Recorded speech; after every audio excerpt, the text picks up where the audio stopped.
How we doing, friends? This is Obi with Throdle. I'm here at SEMA at the Toyota booth, and we're very excited because we have the 2024 Toyota Tacoma X-Runner.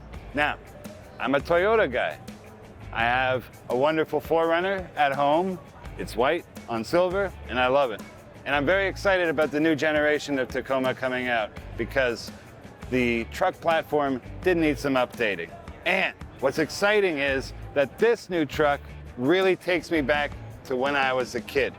Over the past 15, 20 years, trucks are getting bigger, and trucks are getting taller, and trucks are getting more off the ground.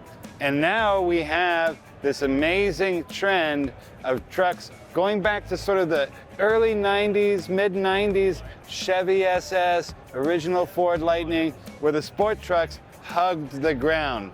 You wanted to go fast and you want to go around corners. And this thing with a 400 horsepower hybrid engine, custom wheels, slick tires, it's built for speed. Put your comments down below. Let us know what you think. We'll see you next time.